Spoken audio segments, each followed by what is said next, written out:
Terus bagaimana hubungan dengan anak saya yang sekolah di pesantren, Pak? Ini mau nanya. sudah bersuci atau berwudu. Terima kasih, Kemudian Bapak. bersama semua batal, wudunya batal. Bismillahirrahmanirrahim. Assalamualaikum warahmatullahi wabarakatuh. Alhamdulillah hamdan katsiran thayyiban mubarakan fih kama yuhibbu rabbuna wa yardah. Wassalatu wassalamu ala Rasulillah wa ala alihi wa sahbihi wa man walah. Ikhwatal iman pemirsa Fatwa TV rahimani wa rahimakumullah dimanapun Anda berada. Alhamdulillah senang sekali rasanya bisa kembali menyapa Anda semua dalam program live interaktif Fatwa TV kali ini dengan tema fikih jual beli dan muamalah kontemporer lainnya. Tentunya bersama pengasuhnya guru kita Al-Ustadz Dr. Muhammad Arifin Badri LCM hafizahullahu taala. Salam salam semoga tercurahkan kepada Nabi kita yang mulia, Rasul tercinta Nabi Muhammad sallallahu alaihi wasallam, juga kepada keluarga beliau, para sahabat beliau serta orang-orang yang istiqomah di atas sunnah beliau hingga akhir zaman. Allahumma shalli ala Muhammad wa ala ali Muhammad.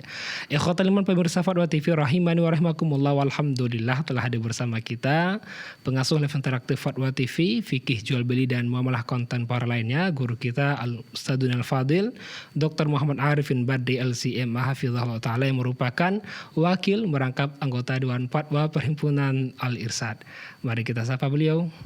Assalamualaikum warahmatullahi wabarakatuh. Waalaikumsalam warahmatullahi wabarakatuh. Kehal kan sehat ya? Masya Allah. Ahlan marhaban. Bisa. Hari ini antum lebih lengkap pakaiannya ini, pakai jas segala. Menghayal dulu Ustaz. Masya Allah. Menghayalkan mau menikah atau gimana? Masya Allah. Ustaz. Alhamdulillah barakallah. Senang sekali rasanya bisa kembali menemani Ustaz di studio yang kebanggaan kita Ustaz. Amin. Jazakallah khair atas waktunya Ustaz. Baik, di awal Ustaz sebagaimana biasa kita minta berupa nasihat Ustaz. Tafadhal maskuran ma'jura. Assalamualaikum warahmatullahi wabarakatuh. Assalamualaikum. Innal hamdalillah nahmaduhu wa nasta'inuhu wa nastaghfiruh wa na'udzu billahi min shururi anfusina wa sayyiati a'malina. May yahdihillahu fala mudilla lahu wa may yudlil fala hadiyalah. Asyhadu an la ilaha illallah wahdahu la syarikalah wa asyhadu anna Muhammadan abduhu wa rasuluhu amma ba'd. Kaum muslimin dan muslimah pemirsa Fatwa TV dimanapun Anda berada,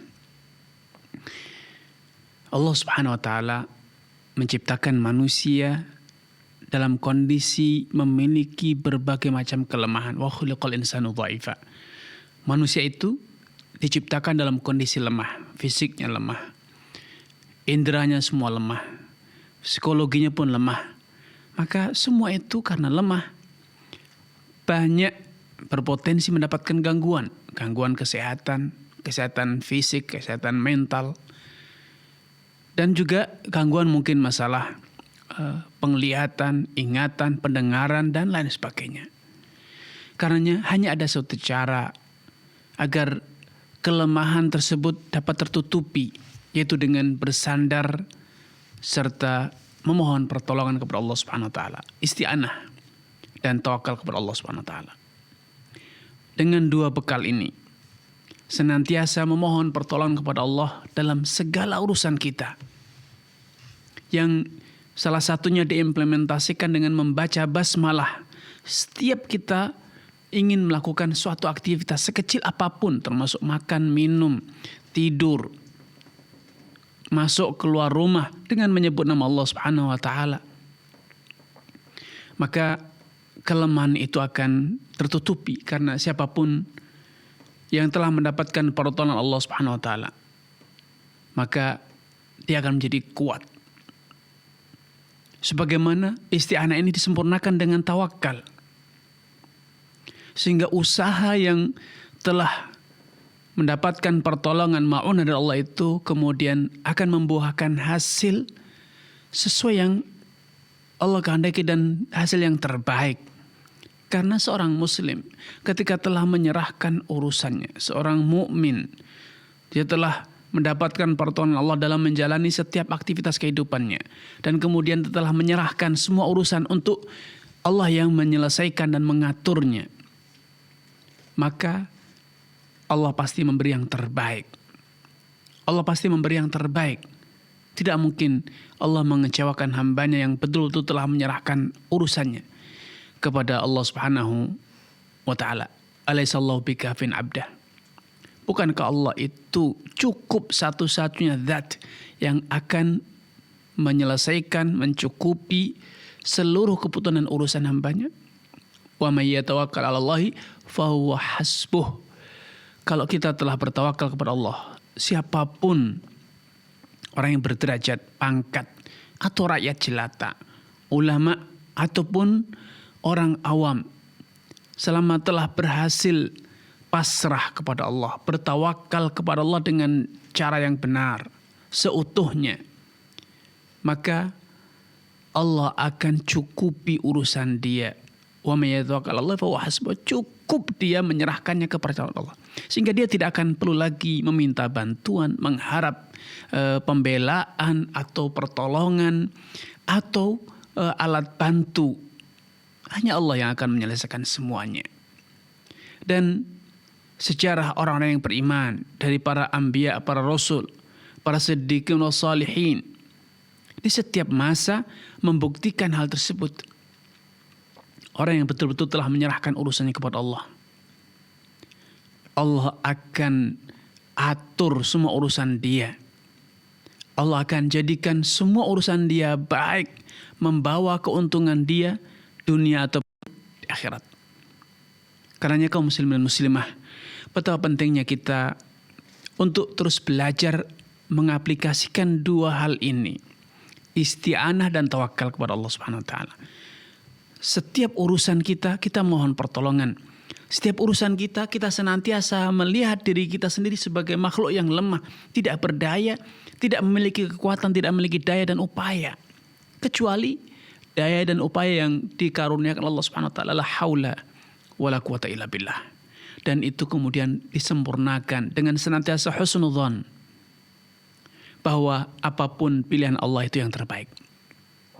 Apapun yang kemudian Allah berikan itu adalah yang terbaik, walau tidak sesuai dengan harapan, tidak sesuai dengan ambisi, nafsu kita, selera kita, ya. Karena orang yang berserah diri kepada Allah, dia akan senantiasa husnudzon, apapun yang terjadi itu yang terbaik. Tidak heran bila Nabi SAW dahulu senantiasa bersyukur kepada Allah dengan memuji, mengucapkan alhamdulillah, walaupun dalam beberapa kejadian, dalam beberapa permasalahan yang terjadi pada beliau adalah hal yang menyakitkan, hal yang tidak sesuai dengan yang semula beliau harapkan. Tapi apapun yang terjadi, beliau akan mengatakan alhamdulillah. Karena yahmadullah ala kulli ahwali. Kalau ditimpa musibah, beliau mengatakan alhamdulillah ala kulli hal.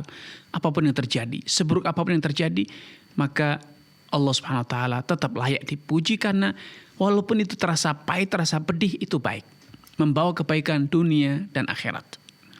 Dan kalaupun kita mendapatkan sesuai dengan hawa nafsu kita, tidak kemudian kita hanyut dalam hawa nafsu, tetap sesuatu yang menyenangkan itu karena Allah Subhanahu wa taala dan harus digunakan, disikapi dengan cara-cara yang sejalan dengan karunia Allah Subhanahu wa taala, itu disyukuri dan digunakan untuk hal yang bermanfaat sesuai dengan yang Allah inginkan. Dengan dua hal ini, urusan kita akan menjadi baik dunia dan akhirat. Wallahu taala. Masya Allah, barakallahu fiik Ustaz. Satu hal yang sering kami dapati dari Ustaz Hafizakallah, sering menasihati, menyampaikan tentang tauhid, Ustaz. Sedangkan kita ketahui Ustaz kan khusus di fikih, tapi namun itu tidak menjadikan kita serta-merta meninggalkan tentang tauhid, Ustaz, ya. Ini adalah satu hal yang seringkali disalahpahami oleh orang. Bahwa fikih itu, kalau kita belajar fikih, kita berbicara fikih itu tidak ada korelasinya dengan tauhid. Tidak, sebaliknya. Orang tidak akan pernah paham fikih dengan baik kecuali dia paham akidah yang benar. Karena pondasi fikih pertama adalah ikhlas. Itu tauhid yang benar. Karena syarat diterimanya amalan adalah ikhlas. Sehingga kalau kita cacat, kita memiliki penyimpangan dalam tauhid kita, maka apa yang dibangun di atasnya pun juga akan cacat. Wallah. Demikian pemirsa nasihat pembuka dari beliau. Semoga kita selalu istiqomah di atas tauhid, Ustaz, ya, hingga akhir kita. Allahumma barik, jazakallah khairan. Kaum muslimin, pemirsa dimanapun Anda berada, live interaktif kita kali ini juga ikut dirilis oleh radio yang tergabung di RTVC, diantaranya Radio Bembas Yogyakarta, Radio Sahabat Tegal Jawa Tengah, Radio MDFM Probolinggo, Radio Amuba Pangkal Pinang, Radio Sago FM Sumatera Barat, Radio Gema FM Bontang, Radio Albina AM Bekasi, Radio Tuah FM Riau, kemudian Radio Madinah Caruban, Radio Dai Tengaran, dan Radio Mas FM Sragen. Jazakumullah khairan. Dan untuk berpartisipasi para pemirsa, para pendengar dimanapun Anda berada di 0331544687, 0331544687. Dan sebelum kita merespon pertanyaan telah masuk, kita terus mengajak Anda semua untuk ta'awun bersama Fatwa TV dalam menyebarkan dakwah Islam melalui nomor rekening yang bisa Anda saksikan di layar kaca Anda. Syukran, jazakumullah khairan wa barakallahu fikum. Besok kita langsung bacakan pertanyaan telah masuk. Yang pertama dari hamba Allah di negara tetangga Malaysia, Ustaz. Bismillah. Ustaz, jemput rezeki dengan menjadi joki game online. Caranya meng-up level game orang lalu dibayar uang sebagai upahnya. Boleh nggak, Ustaz? Baik. Barakallahu fiik wa athabakumullah. Semoga Allah Subhanahu wa taala menampakkan taufik kepada Anda, keluarga, dan juga seluruh pemirsa dimanapun Anda berada. Sebagai mengangkat agar satu game itu follower menjadi banyak atau diminati, ini adalah satu rekomendasi ya sejatinya. Testimoni atau yang sejenis itu adalah sebuah rekomendasi kita kepada masyarakat luas agar mereka menggunakan, agar mereka mengikuti, dan ini tentu amanah. Ya, kalau ternyata yang kita rekomendasikan, kita promosikan itu sesuatu yang negatif, maka kita pun ikut menanggung dosanya. Kalau itu sesuatu yang berguna, maka kita akan mendapatkan pahalanya. Ya, nah kita sudah tahu bahwa game hari ini itu dampaknya sangat buruk ya, tidak kalah buruk dibanding permainan catur, permainan dadu yang oleh banyak para ulama dilarang ya. Karena itu pertama melalaikan orang dari berzikir kepada Allah Subhanahu wa taala. Yang kedua, belum lagi di dalam permainan game itu terdapat hal-hal yang bertentangan syariat, maksiat, pornografi, pornografi ataupun kata-kata yang tidak senonoh dan yang lainnya. Kemudian yang ketiga, seringkali permainan game itu begitu melekat di memori penggunanya sehingga dia seringkali sulit untuk melupakan berbagai tahapan-tahapan yang terjadi dalam permainan game tersebut. Sehingga semisal Ibnu Taimiyah mengatakan bahwa permainan catur, permainan dadu dan jenis itu lebih layak untuk dikatakan haram karena betul-betul ya dampak dari permainan tersebut termasuk gamenya terhadap konsentrasi seorang ketika menunaikan sholat itu sangat buruk, lebih buruk dibanding minuman khamr. Khamr itu insidental, diminum mabuk, selesai pengaruh mabuknya dia akan kembali seperti sedia kala. Tapi bermain game tidak. Walaupun dia sudah selesai, walaupun dia sudah tidur, walaupun dia sedang berkendara, memori permainan game itu masih kuat ya.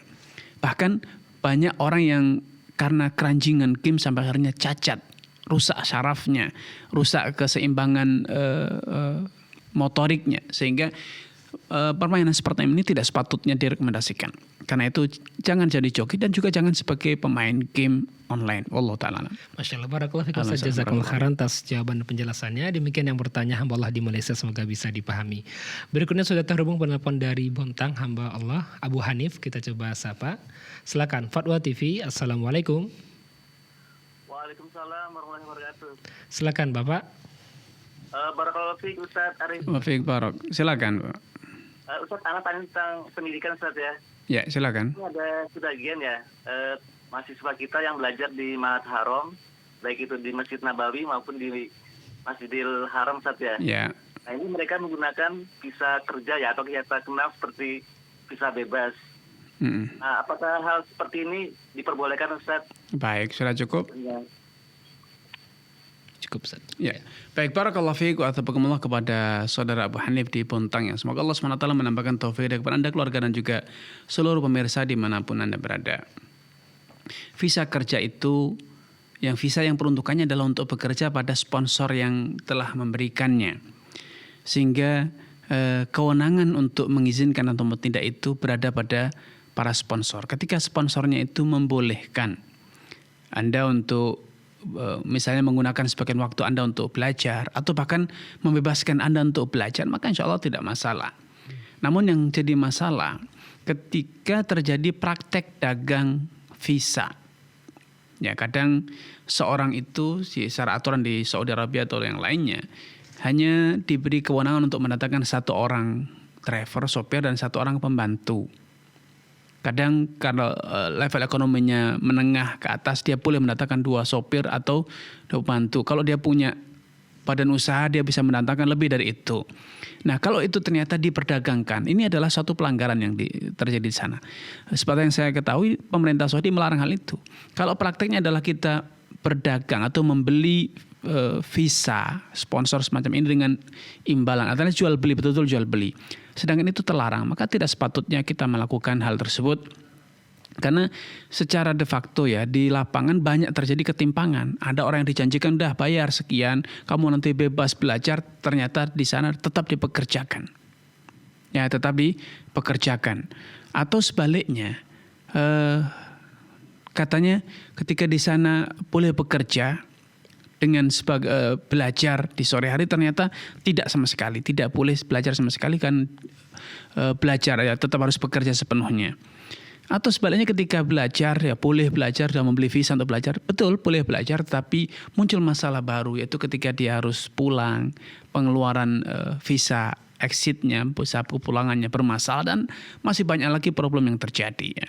Karena itu saya tidak menyarankan kita masuk dalam hal ini kecuali atau menggunakan solusi beli visa, sponsor visa untuk kerja tamu digunakan untuk belajar, kecuali telah dipastikan betul-betul aman pertama, kemudian kedua dipastikan bahwa itu tidak melanggar aturan pemerintah setempat.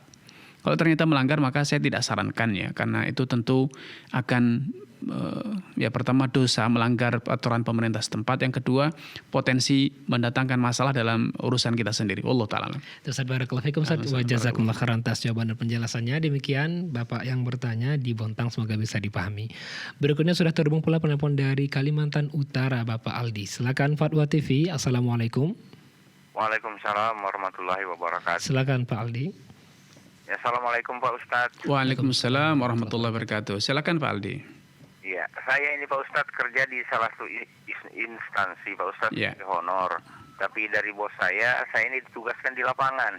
Dan khusus sebelum berkenaan ada peninjauan lapangan baru saya pergi. Jadi saya tidak ngantor Pak Ustadz. Ya, karena memang perintah bos begitu. Bagaimana mengenai gaji saya Pak Ustadz? Apakah halal atau tidak halal Pak? Baik, Bapak. Cukup Pak Aldi.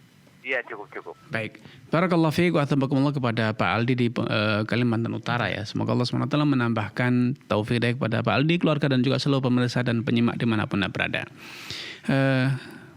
Bila pekerjaan yang Anda kerjakan itu halal dan memang Anda memiliki skill yang benar, sehingga Anda tidak makan gaji bodong ya. Betul-betul Anda mengerjakan sesuai dengan profesi Anda, kemampuan skill Anda, maka insya Allah tidak masalah.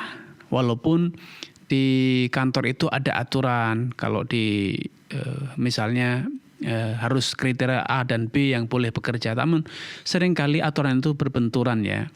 Harusnya dikerjakan dengan karyawan tetap atau pegawai tetap PNS, namun ternyata peluang untuk pengangkatan PNS itu tidak dibuka atau belum dibuka, sedangkan pekerjaan harus selesai padahal pekerjaan itu membutuhkan skill tertentu dan lain sebagainya, maka insya Allah itu tidak masalah selama Anda betul-betul memiliki skill ya yang dibutuhkan untuk mengerjakan pekerjaan tersebut. Allah Ta'ala. Masya Allah, barakallahu fikum Ustaz. Ini Pak Aldi ini salah satu sikap muslim yang sangat hati-hati saat cemas ya. Masya Allah, jazakallahu khairan. Baik, berikutnya kita coba sapa penelpon dari Riau, Umu Yodi. Silakan Fatwa TV. Assalamualaikum. Waalaikumsalam warahmatullahi wabarakatuh. Silakan Umu Yodi. Iya. Assalamualaikum Ustaz. Waalaikumsalam warahmatullahi wabarakatuh. Silakan Ibu. Ya, izin melanjutkan pertanyaan dari member WhatsApp di Rosa Ustaz. Ya. Ana bekerja di sebuah pabrik mesin, pembuatan mesin. Ana bagian programmer, manajemen, dan IT. Cuma pabrik itu juga membuat pabrik-pabrik untuk mesin-mesin untuk pabrik rokok. Ana tidak ada bersinggungan dengan mesin untuk pabrik rokok itu, tapi Ana takut apakah gaji Ana halal Ustaz karena yang seperti itu. Terus satu lagi Ustaz, Ana sudah 3 kali melahirkan, semuanya operasi. Kata dokter tidak boleh lagi. Terus ada dokter lain yang bilang boleh sampai 5 kali. Tapi anak sudah terlanjur disteril, bagaimana itu Ustaz? Iya, baik Ibu. Ya, sampai saja. Syukron, jazakallah khairan. Barakallahu fiik wa tabaarakallah kepada Ummu Yodi di Pekanbaru ya. Semoga Allah SWT menambahkan taufik kepada Ummu Yodi, keluarga dan juga seluruh pemirsa dimanapun Anda berada. Untuk yang pertama, maka selama Anda bekerja di tempat yang halal, tidak bersinggung dengan produk yang haram, maka insya Allah tidak masalah. Maka tidak masalah ya. Adapun perusahaan itu memiliki unit usaha lain atau produksi lain yang itu di luar pekerjaan Anda, maka itu adalah tanggung jawab perusahaan Anda. Ya. Untuk pertanyaan yang kedua, ketika seseorang sudah terlanjur, maka yang ada hanya sekedar beristighfar saja ya kalau memang itu sebagai suatu perbuatan dosa. Namun keputusan untuk mengatakan masih bisa atau tidak itu sejatinya adalah kasuistis. Secara normatif memang terjadi kontroversi dengan para medis. Ada yang mengatakan masih cukup 3 kali maksimal operasi sesar. Selanjutnya itu dikhawatirkan terjadi masalah kesehatan, mengancam kesehatan atau keselamatan ibu. Ada yang mengatakan 5, namun tentu ini adalah normatif ya, normatifnya. Kasusnya tentu harus disesuaikan dengan masing-masing orang. Tidak semua orang wanita memiliki kekuatan yang sama. Rahim wanita tidak memiliki kemampuan yang sama. Bisa jadi rahimnya lemah, ada orang yang rahimnya kuat dan lain sebagainya. Sehingga jawaban yang tepat dalam ini adalah sesuai dengan saran dokter yang menangani Anda. Kalau memang Anda belum percaya, Anda bisa mencari second opinion dari dokter lain yang selevel, memiliki skill dan keahlian yang sama atau bahkan lebih, sehingga akan mendapatkan gambaran konkret seperti apa kondisi kesehatan Anda, masih mungkin atau tidak untuk melakukan kehamilan keempat atau kelima. Ya, sehingga namun karena ini sudah terlanjur ya sudah, alhamdulillah syukuri. Fokus pada mendidik 3 putra-putri Anda untuk menjadi putra-putri yang saleh dan salehah. Adapun selanjutnya cukuplah, tidak perlu hanya dalam mengandai-andai ya, karena ini sudah terlalu fokus dalam menatap masa depan, bagaimana mendidik, bagaimana membangun rumah tangga yang saleh dan saleh. Wallahu taala. Ustaz barakallahu fikum, jazakallahu khair atas jawaban penjelasannya. Demikian Ummu Yodi yang bertanya di Riau, semoga bisa dipahami. Ikhwatal iman pemirsa Faro TV pendengar dimanapun Anda berada, kembali kami mengajak Anda semua untuk bertanya langsung di 033154468087 033154468087. Baik, kita beralih di pertanyaan telah masuk Ustaz di media sosial. Ini dari Muhammad Arkan Akila di Yogyakarta. Ustaz, izin bertanya. Assalamualaikum. Bolehkah taubat dari merusak barang orang lain dengan cara bersedekah? Dengan maksud nanti waktu di akhirat dia menuntut dan kita sudah siap pahala buat dia, Ustaz. Ya. Barakallahu fiik wa athakumullah. Semoga Allah Subhanahu wa taala menambahkan taufik kepada Anda, keluarga dan juga seluruh pemirsa dimanapun Anda berada. Kalau itu Anda lakukan dengan sengaja, maka tidak boleh ya mengganti dengan cara bersedekah. Taubat yang paling benar adalah Anda meminta maaf dan mengembalikan, mengganti, agar pemilik harta tersebut bisa mendapatkan hartanya kembali. Anda tidak boleh berpikir sempit bahwa yang penting saya sudah bersedekah senilai motor yang saya bakar misalnya. Anda tidak berpikir bahwa kemanfaatan motor itu, Anda mungkin hanya mengganti nilai motor senilai 20 juta, tapi kemanfaatan motor selama motor itu seharusnya masih ada, Anda tidak berpikir itu. Bisa jadi orang yang memiliki motor itu tidak lagi bisa memiliki motor lagi, tidak bisa membeli motor lagi. Sehingga apa yang Anda lakukan sedekah Anda itu tidak cukup untuk menebus. Kenapa? Karena nilainya hanya mengganti nilai fisik, tetapi kegunaan motor Anda tidak ganti. Ya, rumah Anda rusakkan atau Anda bakar atau yang sejenis, belum tentu pemilik itu bisa memiliki yang baru lagi. Ya, makanya cara yang benar adalah Anda mengganti barang yang sejenis, meminta maaf telah merusakkan barang orang lain. Karena mengganti rugi itu bukan hanya mengganti rugi fisik barangnya, tetapi juga dampak dari kerusakan itu bisa jadi harus kita tanggung. Ya, karena mungkin barang yang dirusakkan sepele nilainya hanya misalnya 10 juta atau 5 juta atau bahkan mungkin 10.000. Tetapi dampak dari terjadinya kerusakan itu, misalnya Anda merusakkan mesin produksi suatu perusahaan, sehingga menjadikan perusahaan itu tidak bisa produksi dalam hitungan waktu 1 jam, 2 jam, karena harus diservis, padahal itu kerusakan Anda sengaja. Anda mungkin hanya berpikir yang saya rusakkan hanya pentil misalnya atau karet seling atau apapun yang nilainya mungkin hanya 100.000. Tetapi Anda tidak hitung. Kerugian yang terjadi atas rusaknya mesin tersebut tidak bisa produksi selama 1 jam 2 jam. Sehingga perusahaan akhirnya cacat janji, cedera janji terhadap kliennya, yang juga akhirnya perusahaan didenda oleh perusahaan lain. Anda tidak hitung itu. Ya, makanya tidak cukup dengan cara seperti itu. Anda harus meminta maaf dan datang kepada orang yang Anda rusakkan barangnya dan mengganti rugi sesuai dengan yang betul-betul kerugian yang terjadi ya. Wallahu ta'ala alam. Ustaz, barakallahu fikum wa jazakallahu khair atas jawaban dan penjelasannya. Demikian yang bertanya, semoga bisa dipahami. Berikutnya pertanyaan dari Ibu Astuti di Lampung, Kota Metro. Ustaz, Assalamualaikum warahmatullahi wabarakatuh. Izin bertanya Ustaz, kami membeli tanah dengan harga 210 juta rupiah dan kami mengajukan ke salah satu lembaga keuangan syariah. Kebetulan kami punya uang hanya 60 juta, kemudian dari lembaga tersebut dengan akad murabahah kami mendapatkan uang 150 juta rupiah. Kemudian tiap bulan kami mengangsur sebanyak 5 juta lebih selama 3 tahun. Dan sekarang angsuran kami sudah berjalan 25 bulan. Apakah ini termasuk riba, Ustaz? Baik. Barakallahu fiik wa athabakumullah. Semoga Allah SWT menambahkan taufik kepada Anda, keluarga dan juga seluruh pemirsa dimanapun Anda berada. Skema murabahah yang ada di lembaga keuangan seringkali hanya sebatas nama, namun tidak ada faktanya. Yang terjadi hanya sebatas Anda diberi talangan atau pinjaman yang kemudian dari nominal pinjaman itu di markup, diberi margin keuntungan sehingga kemudian di breakdown menjadi cicilan setiap bulan dalam sekian waktu. Kalau memang skema murabahah itu lembaga keuangan betul-betul membeli dulu barang yang akan Anda beli tersebut, dibeli sampai final, terjadi pembayaran, terjadi eksekusi barang dari penjual pertama, kemudian setelah selesai sehingga terjadi akad pertama, kemudian ada eksekusi barang dipindahkan dari pemilik pertama kepada lembaga keuangan dan selanjutnya dijual kepada Anda dengan harga yang disepakati kemudian, bukan disepakati di awal. Kalau disepakati di awal, maka itu sudah terjadi kesepakatan jual beli. Ya, terjadi kesepakatan jual beli sebelum lembaga keuangan memiliki barang. Maka tidak boleh ada kesepakatan jual beli sebelum lembaga keuangan memiliki barang. Yang praktek di masyarakat masih seperti ini.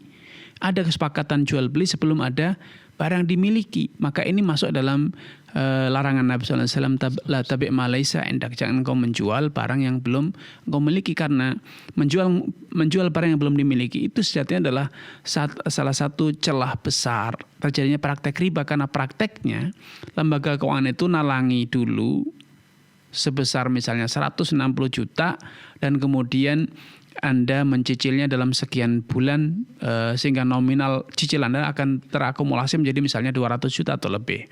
Dan ini tentu adalah praktek riba semacam itu. Karenanya kalau memang murabahah yang benar, pastikan lembaga keuangan itu membeli secara penuh barang tersebut dan kemudian setelah terjadi eksekusi barang, Anda membeli barang tersebut dengan harga yang disepakati. Ada negosiasi setelah lembaga keuangan itu memiliki barang ya. Wallahu ta'ala a'lam. Masya Allah. Barakallahu fikum. Jazakallahu khair. Semoga bisa dipahami yang bertanya. Berikutnya kita lanjutkan pertanyaan dari Jawa Barat, Kota Bekasi, Bapak Isa. Assalamualaikum, Ustaz, izin bertanya. Apakah boleh menjual kaos dengan gambar logo bola di bagian model bajunya, tetapi produk tersebut menggunakan merek kami sendiri? Baik. Barakallahu fiik wa athabakumullah. Semoga Allah Subhanahu wa taala menambahkan taufik kepada Anda, keluarga dan juga seluruh pemirsa dimanapun Anda berada. Kalau sekedar gambar bola maka tidak masalah. Tapi yang jadi masalah ketika Anda memasang logo suatu klub dan klub itu identik dengan misalnya perusahaan yang menjual beli khamr atau mungkin ada salibnya dan sejenisnya, maka Anda tidak boleh ya. Maka Anda tidak boleh memproduksi kaos-kaos semacam itu, karena itu kaos-kaos yang termasuk mempromosikan misalnya minuman khamr, perjudian atau perusahaan yang mensponsori klub tersebut bergerak di bidang yang haram ya. Makanya Kalau emang ingin cetak sendiri ya cetak dengan gambar bola saja, tidak perlu menyebutkan klub-klub manapun. Ya, wallahu ta'ala. Barakallahu fikum, jazakallahu khair atas jawaban penjelasannya. Demikian yang bertanya semoga bisa dipahami. Kaum muslimin, ikhwatal iman, pemirsa dan pendengar dimanapun Anda berada, kembali memberikan kesempatan bagi Anda untuk bertanya langsung di 0331 5446087. Baik, berikutnya sudah ada penelpon terhubung, Ustaz. Hamba Allah di Banyuwangi. Silakan Fatwa TV. Assalamualaikum. Waalaikumsalam warahmatullahi wabarakatuh. Silakan Bapak. Assalamualaikum Pak Ustaz. Waalaikumsalam warahmatullahi wabarakatuh. Silakan Bapak. Dua pertanyaan. Ya. Yang pertama terkait begini Pak Ustaz. Istri saya kan masih kerja di bank konvensional. Ya. Tapi dalam 2 tahun ini sudah menyadari bahwa itu adalah riba dan kami bertekad untuk berhenti. Ya. Tetapi kan sebagian umum itu karyawan bank itu diberikan kredit murah oleh perusahaan sehingga dia tidak berhenti semena-mena. Ada yang sampai pensiun 40 tahun itu kreditnya sampai akhir masa jabatannya. Jadi katakanlah utang kami itu sekitar 300 juta. Nah, kemudian kami punya tanah yang diberikan warisan ibu, sudah kami proses penjualan tapi belum laku-laku. Nah, sedangkan hasil dari uang kerja di bank itu kan ada rumah. Kemudian di rumah itu saya buat kerja saya membuka kursus memasak dan sebagainya. Ya, keuntungan mungkin setahun bisa 40 sampai 50 juta. Nah, maksud saya pertanyaannya, apakah hasil gaji yang diterima oleh istri saya itu tetap termasuk riba meskipun dalam benak hati kami itu sudah menyadari bahwa itu riba, dan bagaimana penggunaannya uang tersebut supaya tidak supaya Allah bisa mengampuni kami seperti itu. Baik, Bapak. Hasilnya itu seperti apa? Itu yang Baik. pertama. Yang kedua, terkait kursus, di lembaga saya kan ada kursus memasak, kemudian perhotelan, kapal pesiar. Nah, bagaimana statusnya pekerjaan sebagai pramugari, karena kami juga membuka kursus penerbangan. Nah, pramugari bagaimana gaji yang mereka dapat katanya haram karena tidak ada mahram. Nah, kami yang mengajarkan itu apakah juga ikut kena dampaknya? Dan juga pekerjaan di kapal pesiar, Pak Ustadz. Di kapal pesiar kan tahu sendiri, orang asing di situ banyak, kemudian minuman keras, perjudian dan sebagainya. Nah, sedangkan staf kami bekerja sebagai bersih-bersih piring, bersih-bersih tempat kamar tidur dan sebagainya. Terima kasih. Assalamualaikum. Assalamualaikum warahmatullahi wabarakatuh. Baik, barakallahu fiik wa athabakumullah kepada Bapak di Banyuwangi. Semoga Allah SWT menambahkan taufik kepada Bapak, keluarga dan juga seluruh pemirsa dimanapun Anda berada. Ya, seperti yang tadi disampaikan bahwa bekerja di lembaga ribawi itu tidak diragukan, itu adalah haram hukumnya. Kenapa? Karena jasa yang kita berikan itu adalah jasa untuk melayani perbuatan yang dimurkai Allah SWT, yaitu praktek riba. Rasulullah SAW dengan tegas telah menyatakan la'anallahu riba akilahu wa mukilahu wa katibahu wa syahidai. Allah melaknati pemakan riba, yang memberi riba atau nasabahnya, dan dua orang saksinya serta juru tulisnya alias karyawannya. Maka tidak diragukan bahwa profesi di lembaga riba itu adalah haram. Karena itu saya sarankan untuk segera bertaubat kepada Allah SWT. Dengan cara apa? Dengan mengajukan resign tentunya. Dan masalah hutang, ya maka bisa segera dilunasi dengan tabungan yang dimiliki atau jual aset seperti yang disampaikan. Ada rencana jual aset agar kita bisa segera resign dari lembaga ribawi. Karena memang di berbagai lembaga ribawi ya memang triknya seperti itu, untuk mengikat karyawan itu diberi pinjaman yang cukup besar. Kalaupun pinjaman itu hampir selesai, segera diberi pinjaman lagi agar dia terikat, ya. Agar dia terikat dengan lembaga tersebut. Ini trik mereka. Hanya ada satu solusi, yaitu segera melunasi. Kemudian pertanyaan yang kedua, bekerja sebagai pramugari, sebagai karyawan di kapal pesiar atau yang sejenis, maka ini tidak bisa digeneralkan karena ada laki dan perempuan. Bagi laki-laki, maka tidak masalah menjadi pramugara yang menyajikan, karena itu jasa yang halal. Hanya saja bagaimana cara bekerja, apakah dia berinteraksi dengan lawan jenis, maka itu kembali kepada masing-masing. Kalaupun kita berdagang di pasar juga terjadi itu. Interaksi tanpa batas dengan lawan jenis. Ya, kembali kepada komitmen kita masing-masing bagaimana kita membatasi diri. Namun ketika kita bekerja di tempat yang memang menjajakan yang haram seperti di kapal pesiar, memang layanannya ya mau tidak mau ada prostitusi, ada judi, ada minuman khamr. Sedangkan ketika kita menjadi pramusajinya sebagai cleaning service-nya atau sejenis, maka kita akan memberikan servis tempat tersebut. Padahal Nabi SAW melarang kita, an yajlisa rajul ala ma'idatin yudaru alal khamr. Nabi itu melarang kita duduk di satu tempat, baik itu meja ataupun tempat yang dimana di situ diedarkan khamr. Hari ini mungkin mengatakan saya tidak ikut minum. Besok ditawari kita masih menolak. Selanjutnya bisa jadi kita dijebak. Setelah dijebak merasa enak, mulai ketagihan. Demikian pula ketika di tempat tersebut ada prostitusi. Mungkin semula kita bisa ghadul basar, menundukkan pandangan. Tapi seiring dengan hari berjalan, mungkin iman kita akan luntur. Kita tergoda untuk terjerumus melakukan hal yang sama.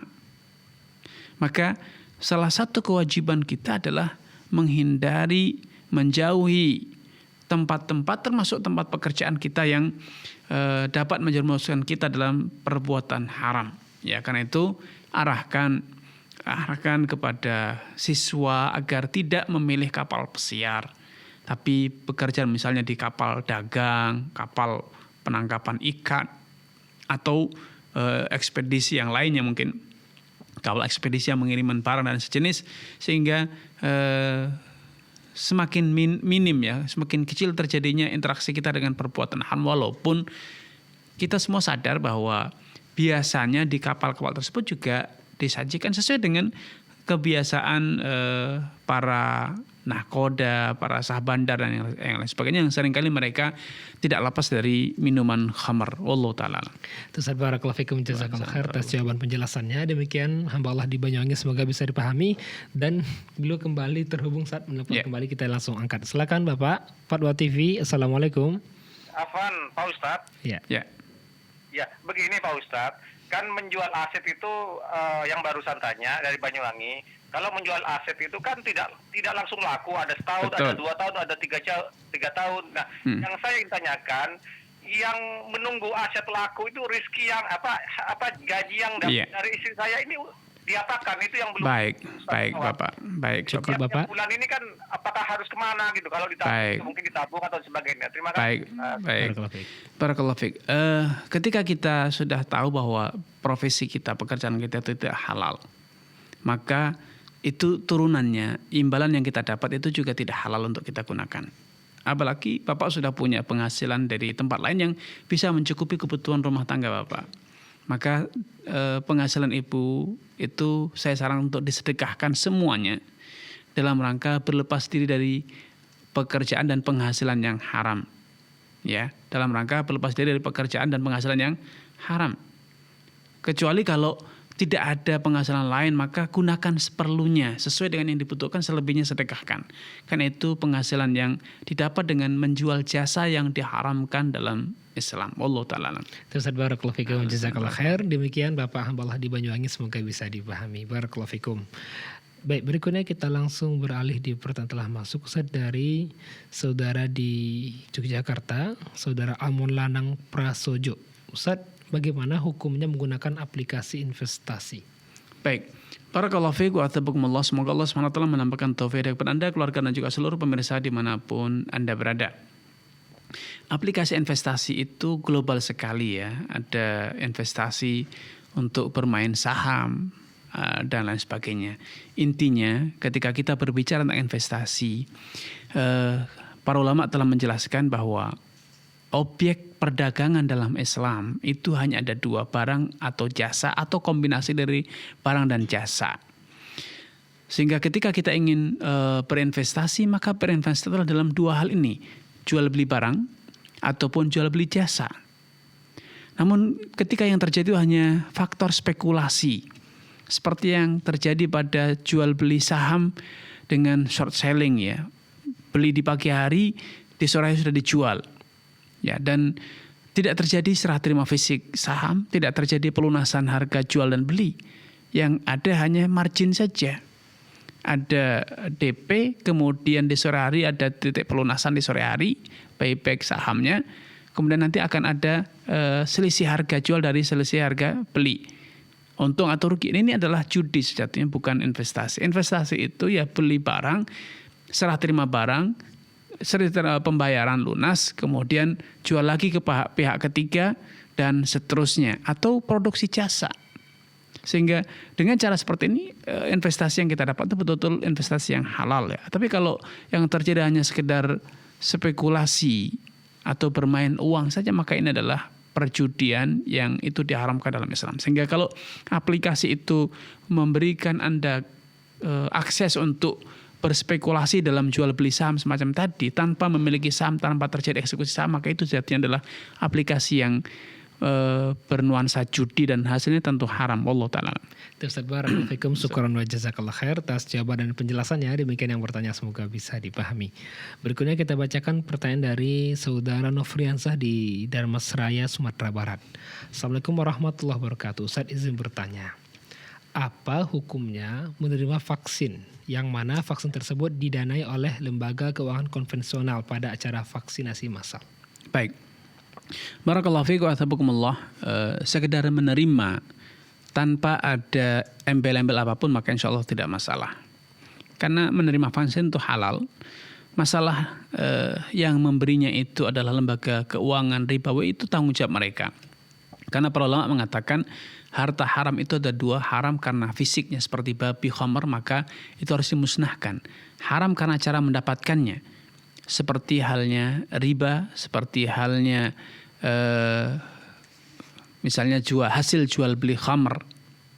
Maka bagi orang yang mendapatkan hibah, pemberian, hadiah dari orang yang bekerja dalam instansi ribawi atau jual beli khamr, maka dia halal menerimanya. Kadang sebagai tetangga diundang, kadang sebagai keluarga diberi hadiah, atau sebagai kawan dikirimi parsel, maka tidak masalah menerimanya. Karena dosanya itu hanya dipikul oleh orang yang bekerja dengan cara yang haram. Sedangkan Anda sebagai penerima, sebagai masyarakat umum, mendapatkan CSR atau yang sejenis, maka insya Allah tidak masalah. Wallahu ta'ala alam. Ustaz barakallahu fikum, syukran wa jazakallahu khair atas jawaban penjelasannya. Demikian yang bertanya, semoga bisa dipahami. Berikutnya kita bacakan dari hamba Allah di Kabupaten Jombang, Jawa Timur. Assalamualaikum warahmatullahi wabarakatuh. Ustaz izin bertanya. Kami ada masalah antara anak perempuan dan abah. Anak perempuan yang sudah bersuami tinggal di rumah orang tua, memasang knopi di rumah orang tua. Saat si anak berselisih paham dengan abah, si anak minta abah agar pindah dari rumah orang tua. Anak minta diganti biaya knopinya. Abah menjawab nanti kalau rumah sudah laku. Nah sekarang abah rahimahullah sudah meninggal. Dikarenakan jawaban abah tersebut, apakah abah berhutang karena janji? Baik. Barakallahu fiik wa athabakumullah. Semoga Allah Subhanahu wa taala menampakkan taufik hidayah kepada Anda, keluarga, dan juga seluruh pemirsa dimanapun Anda berada. Ini adalah bentuk dari durhaka ya. Ini adalah bentuk dari durhaka, sehingga anak tersebut tidak berhak untuk meminta kembali kanopi yang dia pasang, ganti rugi, karena itu sudah dihibahkan ya, dihibahkan. Dan apalagi dari sisi lain dia tinggal di rumah abahnya itu tanpa uang sewa. Ya, tanpa uang sewa, sehingga dia tidak punya hak untuk meminta kembali ya. Ini adalah bentuk durhaka. Saya sarankan untuk bertobat kepada Allah Subhanahu wa taala, beristighfar atas sikapnya yang menjadikan abahnya murka atau abahnya kecewa tersebut, karena ini merupakan dosa besar ya. Salah satu dosa yang akan disegerakan hukumannya di dunia adalah durhaka kepada orang tua. Wallahu ta'ala. Ustaz barakallahu fikum, jazakallahu khairan atas jawaban penjelasannya. Demikian yang bertanya, semoga bisa dipahami. Berikutnya kita coba panggil atau kita angkat telepon dari Riau. Ibu Dita, silakan. Fatwa TV. Assalamualaikum. Assalamualaikum Fatwa TV. Silakan Ibu. Assalamualaikum. Waalaikumsalam. Silakan Ibu pertanyaannya. Saya menanyakan, saya akan sakit. Ya. Saya ambil wudhu, setelah wudhu saya batal, langsung niat tayammum boleh. Ya, terus? Itu aja Ustaz, saya tanyakan. Assalamualaikum. Waalaikumsalam warahmatullahi wabarakatuh. Baik, barakallahu fiik wa athabakumullah. Semoga Allah SWT merahmati dan memberikan kesembuhan kepada Ibu Dita dan juga kepada seluruh kaum muslimin yang sedang menderita sakit ya. Ketika seorang yang dalam kondisi sakit ya, dia selama masih mampu untuk berwudu atau mandi janabah dengan air, maka harus wudu dan harus mandi. Tidak ada keringanan untuk tayamum selama dia mampu. Namun sebagian orang yang sakit, kadang sakitnya itu menjadikan dia sering buang hadas. Sering buang hadas baik air kencing ataupun angin ya. Maka dalam kondisi macam ini usahakan agar menunaikan sholat itu sesegera mungkin setelah wudhu, agar dia bisa menunaikan sholat dalam kondisi bersuci seutuhnya. Namun kalau kondisinya itu parah sehingga sulit untuk bisa sholat utuh, yaitu yang disebut dengan salisul baul atau salibur rih, karena kalau bahasa orang Jawa itu anyang-anyangan, keluar terus air seninya gitu kan. Ya, sehingga sulit dihindari, maka ittaqullah mastata'tum. Ya, sholatlah semaksimal yang bisa dikerjakan. Misalnya setelah berwudu segera sholat. Walaupun di tengah-tengah sholat kadang mungkin sudah keluar anginnya lagi. Maka itu insya Allah tidak masalah karena itu termasuk darurat ya. Tapi selama kita masih bisa sholat dalam kondisi suci seutuhnya. Karena mungkin tradisinya, kebiasaannya itu setelah 10 menit atau seperempat jam baru keluar angin lagi. Gitu rutin. Maka usahakan setelah wudhu segera sholat. Dan wudhunya pun upayakan setelah waktu masuk sholat. Sehingga setelah wudhu bisa langsung segera sholat. Atau kalau memang kondisinya sakit ya, dengan susah payah dia untuk bisa berwudhu. Susah untuk berwudhu karena mungkin sakit, demam yang tinggi, atau yang sejenis, atau butuh bantuan yang sangat merepotkan untuk bisa berwudhu atau mandi. Maka dibolehkan yang disebut dengan jamak suri, mengakhirkan waktu sholat maghrib menjelang waktu isya dan mengerjakan sholat di awal waktunya, sehingga dua sholat ini dikerjakan sekaligus. Ya, menjelang misalnya kalau sekarang kita sudah tahu timing ya, kira-kira isya jam 7 misalnya, kita sholat di pukul 6:50, sehingga selesai dari sholat maghrib langsung adzan isya, segera sholat isya. Itu kalau memungkinkan seperti itu.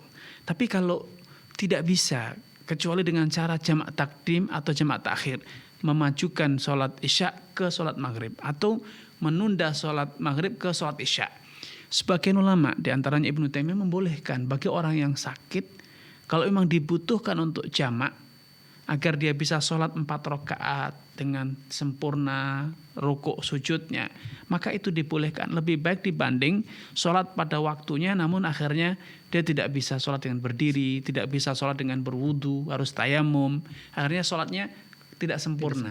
Nah, itu pilihan-pilihan bagi orang yang sakit, dan Allah Subhanahu wa taala telah memberikan keringanan. Wa ma ja'alallahu fid dini min haraj. Allah tidak menginginkan dalam agama ini ada hal yang menyusahkan hambanya. Inna dina yusrun, agama Islam itu mudah, sehingga siapapun yang berusaha menyusahkan diri sendiri, maka suatu saat dia akan terkalahkan ya, putus asa ya, merasa agama itu berat. Padahal Islam itu seperti dalam kaidah para ulama, al-masyaqqatu tajlibu at-taysir. Kondisi yang menyusahkan, ketika ada kondisi yang menyusahkan manusia, maka pasti dalam Islam diajarkan taysir, akan disyaratkan hal-hal yang dapat meringankan kesusahan tersebut. Wallahu ta'ala. Alhamdulillah. Jazakallah khairan atas jawaban penjelasannya yang sedikit detail Ustaz ya, terkait dengan fikih sholat orang sakit Ustaz ya. Barakallahu fiik. Semoga kita doakan Ibu Dita di Riau, semoga diberikan Allah SWT kesembuhan dan kesabaran. Amin. Demikian Ibu Dita, semoga bisa dipahami. Berikutnya kita bacakan pertanyaan dari saudara Muhlis di Sumatera Selatan, Kabupaten Oki. Ustaz izin bertanya, saya mau bertanya, mohon maaf Ustaz, maksud kami dari Isya Ramadan di DKI Jakarta. Ustaz izin bertanya, saya terlahir dari keluarga yang tidak begitu kaya. Lalu saya ingin mendaftar beasiswa untuk kuliah. Bagaimana hukumnya jika saya mendaftarkan beasiswa dari lembaga keuangan dan tidak ada beasiswa lagi selain itu Ustaz? Baik, barakallahu fiik wa athabakumullah. Semoga Allah Subhanahu wa taala menambahkan taufik dan hidayahnya kepada Anda, keluarga dan juga seluruh pemirsa dimanapun Anda berada. Kalau beasiswa itu tanpa syarat ya, bukan bagian dari promosi, kemudian tidak ada ikatan dinas, maka tidak masalah Anda menerima beasiswa itu, karena itu biasanya menggunakan dana CSR ya, dana yang untuk pengembangan masyarakat sekitar tempat usaha. Dan insya Allah halal untuk menerima dana-dana semacam itu selama tanpa syarat. Allah Ta'ala alam. Ustaz, barakallahu fikum, jazakallah khairan atas jawaban penjelasannya. Demikian yang bertanya, semoga bisa dipahami. Berikutnya dari hamba Allah di Jawa Barat, Kota Bogor. Ustaz, izin bertanya, apa hukum membeli barang di toko yang menyalakan musik? Baik, barakallahu fikum wa athabakumullah. Semoga Allah SWT menambahkan taufik kepada Anda, keluarga dan juga seluruh pemirsa dan penyimak dimanapun Anda berada.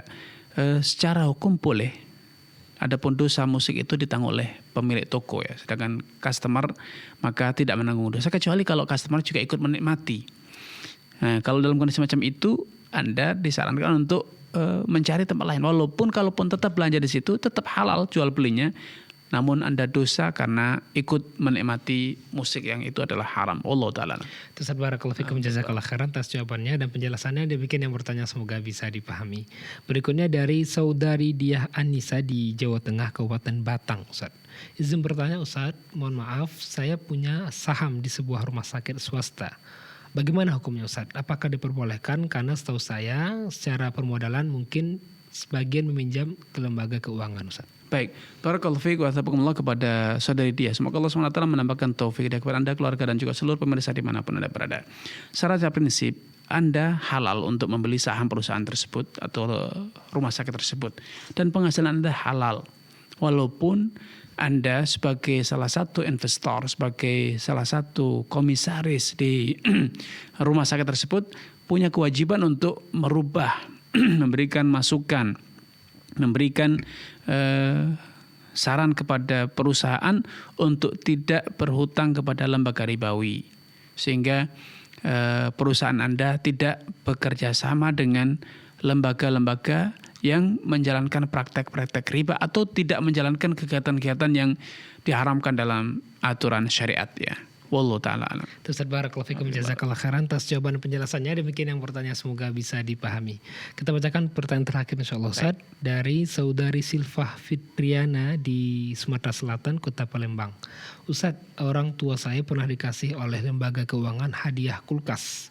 Orang tua saya tahu kalau kulkas tersebut adalah tidak halal digunakan, tapi sebelumnya kurang peduli sehingga kulkas tersebut sampai dipakai.